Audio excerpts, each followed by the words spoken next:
After the teleport incident, Sophie contacted Princess Ariel, ultimately leading her to become a bodyguard for Princess Ariel and earn the nickname Fitz.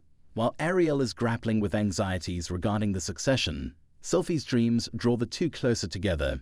In the meantime, Rudeus embarks on a mission to find Zenith, eventually becoming a member of Counter Arrow and discovering that he can fulfill himself by safeguarding his allies. His encounters with Sarah help him heal after the loss of Eris, but the intimacy they share is ultimately detrimental to his health. Rudeus falls into a depression after Soldat advises him to reconcile with his family, but Soldat eventually cheers him up by assigning him a new mission.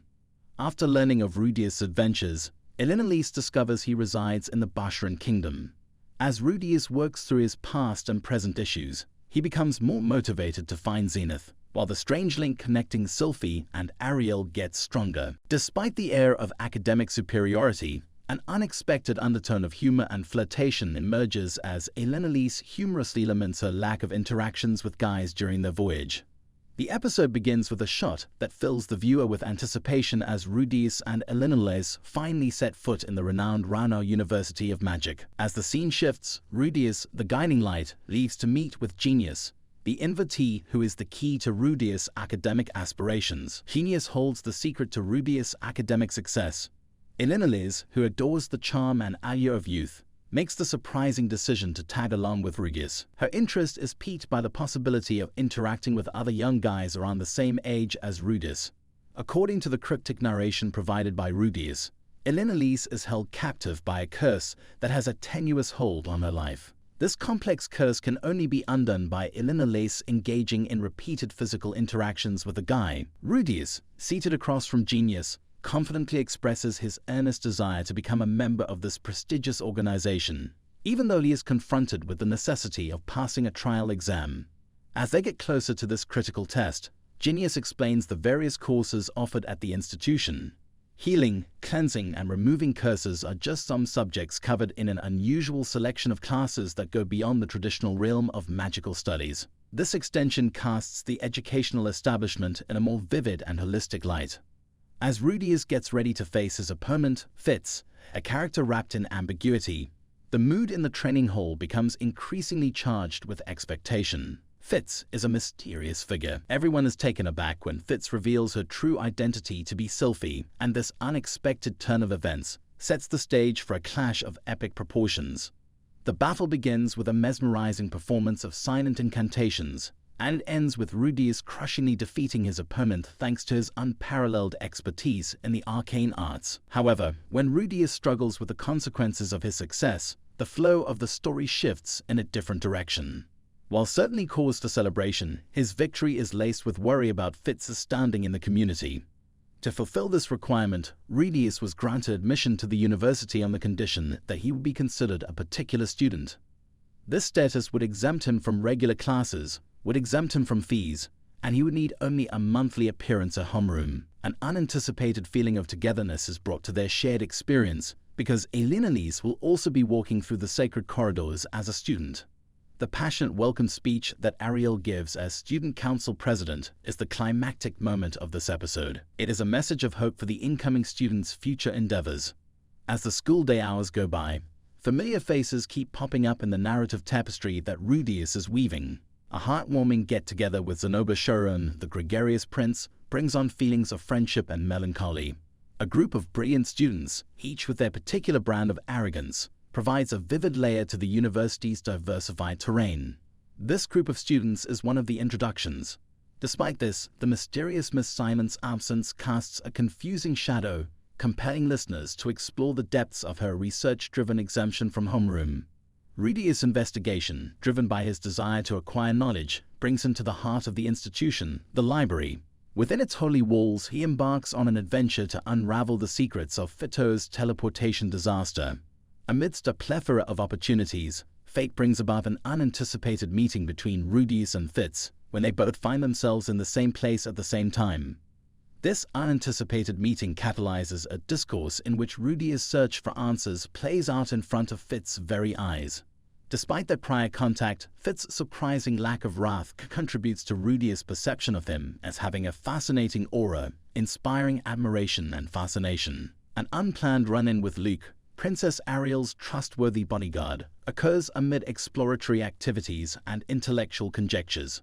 This discussion illuminates the complex power structures and hierarchies woven throughout the university. Amid everything, Luke's introduction sheds light on his complex nature, arousing attention and, to everyone's astonishment, a sense of humor. The tone of the show shifts once more, this time to a humorous escapade that involves a missing article of clothing. Rudeus makes a peculiar discovery, which turns out to be a pair of abandoned pants, which leads to a comedic conflict almost immediately. The unexpected arrival of Fitz causes a commotion, which in turn injects an air of humor and mystique into an otherwise mundane event. The succeeding conversations resulting from Fitz's apologies create a compelling dance of words and intentions. However, the story takes an unexpected turn when Fitz brandishes his wand and creates an aura of authority that calms the storm that is approaching. As Fitz's acts show his complicated personality, the atmosphere shifts from tension to relief, and Rudeus is left in wonder at the intervention Fitz has made. A heartfelt display of gratitude from Rudeus for Fitz reveals the depth of his devotion to Fitz. The development of Fitz's enigmatic demeanor creates a fascinating dynamic between the two main characters. The events of episode 6 occur during a hazy moment in which Rudeus' routine has begun to take form. His days are spent with strenuous research, infrequent class attendance, and dedicated figure crafting sessions, an art he is eager to share with Zenoba, who shares his enthusiasm for learning the skill. Zenoba is keen to master the method just as much as he is. While he does so, Rudeus immerses himself in sculpting and is guided by his incantationless magic. He then incorporates this into his daily life. Amid all these activities, Fitz eventually becomes an essential component of his rhythm, and the two of them work together more and more as they research the puzzling phenomenon of mass teleportation. Rudeus' current way of life exudes appreciation and tranquility, a striking contrast to the struggles of subsistence that characterized his earlier years. His contemporaries, especially Zenoba, who eats with him, understand his need for space and accommodate it. Fitz, a familiar face in the princess's entourage, strikes a careful balance between warmth and restraint, and he never crosses the line into inappropriate territory.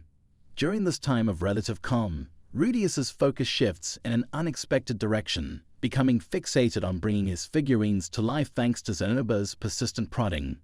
It is shocking to observe that the prospect of having a slave under his control does not appear to alarm him, which is evidence of the depth of his transformation. As the story progresses, Juliet is revealed to be a young girl who is held in slavery due to the debts incurred by her family. It may seem strange that Rudeus wants to act as Juliet's mentor and counselor, but this desire originates from her unyielding will to live. Juliet is determined to make it through her ordeal. This results in Zenoba taking over as Juliet's owner, leading to cohabitation with unanticipated effects. The time that Rudeus had previously allotted to his scholastic commitments is now being devoted to the training of Juliet and the cultivation of a budding friendship between them. The nature of their relationship, whether it be fraternal or paternal, defies definition and shifts over the course of each day that passes. Their teacher-student relationship is infused with subtle undertones of fondness on both sides. The first few minutes of the episode provide a naive depiction of Fitz's daily activities, beginning with her routine of going for a run first thing in the morning, followed by her habit of going to school, and ending with her way of assisting the princess with her schoolwork. In the meantime, Fitz struggles to cope with an unexpected outpouring of passion for Rudeus amidst this complex web of interpersonal connections. As he fights with his identity and understanding, he is aware of his desire but rejects it because he believes it is incompatible with his principles. He conveys his bewilderment by asserting vehemently that he is unfamiliar with feelings of that nature. The inner battle that Fitz is going through is reflected in his internal conversation as he navigates a hitherto unexplored realm of emotions. It is astounding how far Julie has come. She is learning the language of humans and casting spells without using incantations and even materializing objects such as little rocks. Her progress is remarkable. The nature of the interactions between Fitz, Julie, and Xenobars have been described by Rudeus as a mix of being guided and being served. Despite the complexity of these interactions, they continue to have a strange dynamic. Strangely, the people who live and work at the university don't appear troubled by these three people who look to have no business being together. They seem to be in a relationship that should not exist. A discussion takes shape as we get from the initial topic to the secondary theme. This devotion that Rudeus has for the figure of Roxy, whom he sees as comparable to a goddess, is embodied by a valued figurine in his collection.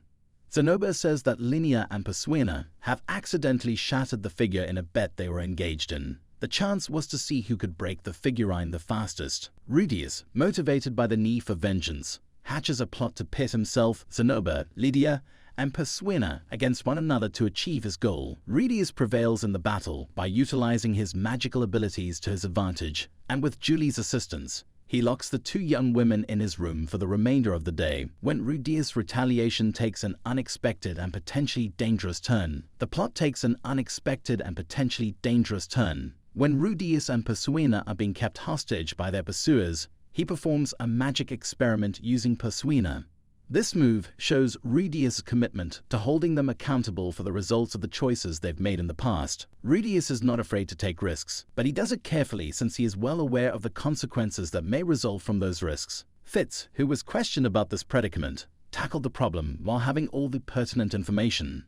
With Rudeus, he devises a suitable punishment for the females, which entails sticking temporary paintings all over their faces for the day. This unconventional method of corporal punishment is meant to restore harmony, and to everyone's astonishment, the girl's answer is surrender, which indicates a solution to the issue.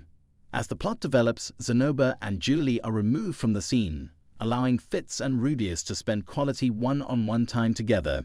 Fitz looks through Rudeus' belongings in his room, which causes him to experience various conflicting emotions. Fitz doesn't take off her spectacles despite her lover being interested to see what she looks like without them.